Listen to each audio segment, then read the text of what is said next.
what's up everybody? Welcome back to the channel. First of all, you guys know the drill. If you guys please smash that like button, I'd really appreciate it, because if you leave a comment down below, I don't care what it is, it super helps the channel out. Yeah, let's go. I ain't the first with the curse, with the thirst that I wanna be better, not worse. Man, it hurts. I'm on this earth with my words. We're back in the shop. It's dark and early. Just wanted to give you guys a little update of what we got going on. In the shop, we do still have our 2021 Subaru Crosstrek. Now, we've performed a full teardown on this car. As you can see, we do have our new door in place. We've taken off the fender flares, the rocker panels, the door panels, the glass, the regulators. You can see the seals. We got our headliner out. You can see the back's full of parts. We've already put in the new side curtain airbag. We still have to change the SRS impact sensors, but you can see here she's quite pushed in. Now, the reason why we got to do a full teardown is because a lot of this was not on the preliminary estimate, and we have to be able to do a full teardown to determine truly what needs to be done. That way we can contact the insurance company and start our first supplement. You know, inside with the wheel liner removed, kind of hard to tell, but she's actually crunched in. You can see right there, this whole panel is crunched in, and because it's crunched in, it causes our door to sit out. Now, even the old door was out about an inch. Now, as that got pushed in, it tilted out the top, if that makes any sense. So you can see here we have our frame rack system here. We got our hydraulic puller there. It's a 10-ton puller. We utilize that with our pinch weld clamps. So what we're gonna end up doing here is lifting this car up, probably taking the left side wheels off. We might have to pop this rocker panel off. We're gonna roll this under the car. We're gonna loosen these pinch weld clamp bolts. We're actually gonna clamp the clamps onto here. Now, this is adjustable height. And then that pillar right there, that post, will be underneath the car. And this post will slide into place, and we'll go ahead and slide this system right into place, probably more towards the rear. And this post right here is our pulling post. This is a 10-ton hydraulic ram that we hook up to air, so it's pneumatic. We got adjustable tilt and angle on this post, and we'll be able to hook up to that. We got a whole bunch of different size clamps and stuff. Behind the door here, this is the old door shell that, of course, is, you can see, is no longer usable. But you can see here we got lots of style clamps and hooks and straps. We got a 5-ton pulling ram there, and we also have a quarter power system with all sorts of tools that can help us pull this out. And what we're going to end up doing is hooking up to this, and we're going to use the chain here. We're gonna wrap it around different hooks, clamp to this metal in different positions, and we're gonna actually pull this out. Now, we're gonna pull this steel out closest to perfect as possible. Now, of course, it's gonna be crinkled still. We're no longer gonna use this steel. So eventually, we will be sectioning the quarter panel. So we will be choosing a section here, and we'll probably go ahead and section the quarter panel and replace this entire lower section. And we'll go ahead and weld that in. We'll do a little bit of body work. We'll refinish the jamb. We'll go ahead and prep the door, prep the corner. We can pull that dent out. We'll go ahead and open this door up for blend. And we'll go ahead and refinish the mostly the side here and blend this front door. We'll go ahead and assemble it with a new flare, new rocker panel. We got a new headliner. We'll make sure the whole SRS system is cleared. We've put a new control arm on this car. We've also put a brand new wheel and valve stem. And when we're finally done, we will be sending this vehicle out for an alignment. When we do any suspension work, anything like that, we always send it out for an alignment, make sure everything's gonna be good. I already did a test drive. It drove really nice, so I'm not too worried about it. But an alignment will ensure that we will not have any worn out tires or anything like that. But we are kind of ready to do a supplement on this car. So we will be reaching out to Geico today to start the supplement and try to get some parts here. So we might not set this up on the rack quite yet. So we might move this out and postpone it until we actually get some parts on hand to determine what we need. Of course, once you do the teardown, you always find a little more damage. It's a little worse than we initially thought. But no big deal. We'll go ahead and get it pulled out. We'll get it sectioned. Everything up here seems to be really good. As we pull that, it should relieve everything, and this door should fall into place, and everything up here looks really good. Front door works really good. The gap looks pretty good, and I think we're gonna be just fine. So let's jump inside the spray booth, show you what we got going on in there. We have a Toyota Tacoma, and you can see here we have the 2 doors that we've refinished. This guy's door got caught in the wind, and it had bent the door edge. It was completely curled in. So what we ended up having to do is straighten it out. We had to do a little hammer and dolly work. We had to do a little bit of body work, and we had to do a spot prime.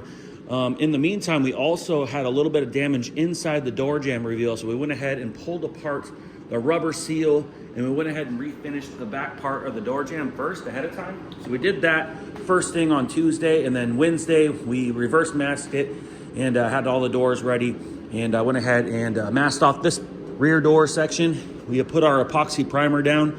I pulled the masking. I put our color blender down, which is just a clear base coat, help us see our blend and also allow a fresh wet bed for our metallics. And went ahead and started laying out our color. You can see here our gray on the tape as it fades out. Same thing to the rear. So we actually only have color from about here to here in the panel, and everything looks really good. There were a few rock chips down here, so I went ahead and threw a little bit of color. You can see here, our color match was actually really good, so I wasn't too worried about it. But of course, I wanted to keep that down low. I thought a little bit of color down there would be better than some rock chips that kind of stood out. So we went ahead and fixed that kind of as a freebie. And but you can see you didn't really take much color to color those in. And I also stayed within this body line. I kept the color down below this body line, and didn't want to come up high where everyone was going to see. That was just kind of something a little extra I did. But anyways, we're going to go ahead and get this thing unmasked today. We're going to get it fully assembled, door handles back in. We'll get the thing color sanded, machine buffed. We'll go ahead and throw the Tacoma SR5 emblems back on, and we'll go ahead and get this thing detailed and out the door by the end of the day. We have our 180SX moving. We've just kind of been picking at this between things. You can see here our front bumper cover. Teo's got it all ready. In the last video I showed you guys, we got it all in primer. Everything's looking pretty good. We just got to make sure everything's all scuffed up. All the gloss is gone.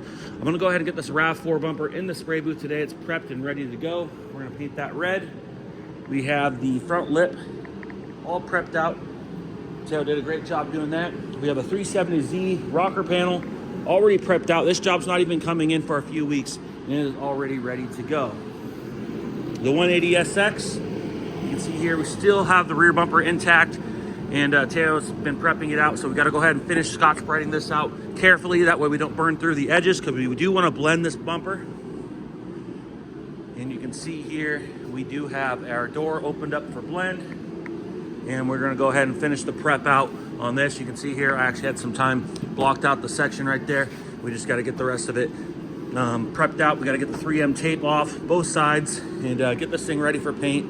And that way we can squeeze this in when we have some time. I want to give you guys some more progress updates on this, but just haven't had the time that we wanted. We still got to figure out a good plan on how to bend this steel. If not, we'll get a different bender or potentially some different steel that will work for us. And today we're going to kind of tackle that, kind of see what we can do, see what our options are. But I did have a little bit of time, and I was actually able to knock the OEM motor mount out. You can see there that bare metal section that doesn't have any paint. That was where this had been previously. So this, you can see there, I've drilled out the spot welds, was mounted right there to correspond with that one. And you have to remove this panel to actually be able to get this mount to slide in. And there's actually a couple existing holes down there that you can use, but I believe they want you to use, drill new holes and run bolts all the way through and clamp this section onto the rail. But you can see there, just kind of mocked up. It's not finalized yet. I haven't drilled any holes. I got to check measurements before I do any of that. But you can see here, this mount is there. These mounts are going to allow us to install a K24 or K20 engine out of the newer Honda Acuras into an EG chassis. And you can see, let's see here if I can do this one-handed. That will mount to our transmission. And we also have like a replacement T-bracket that will go on the back. Is right here. We also have some new control arms, subframe brace, and some fully adjustable coilovers we're going to try to get on in the meantime as well. And we are also just going to try to get the steel bent up so we can start doing the main hoop around the seats. You can see here we do have some Lamborghini diecast cars. So diecast cars do help us proceed projects like this, and this is what we're trying to replicate here. And you can see the windshield frame on the Lamborghini Huracan here.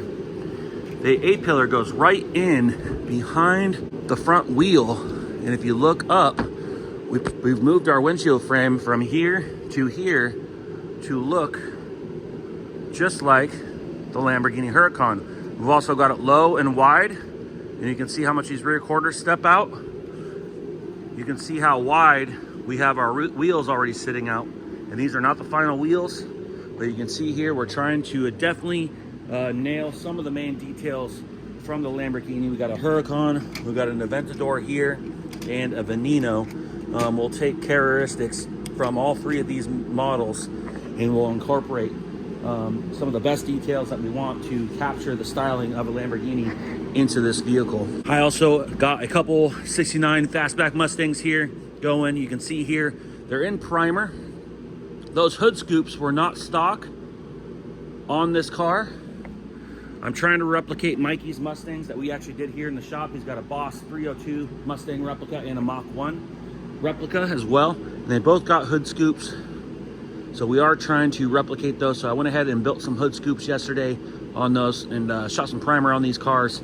So we're gonna go ahead and get these prepped out and get them colored out, one yellow, one green. All right, guys, fast forward, we're back in the shop. Let's show you what we got going on today. Today we do have Karmen's daughter's 2015 Ford Focus in the shop. Now we just had this car in for a detail, and you can see here we have some side swipe damage. Well, it was not her fault. The other person's insurance company is going to pay the bill.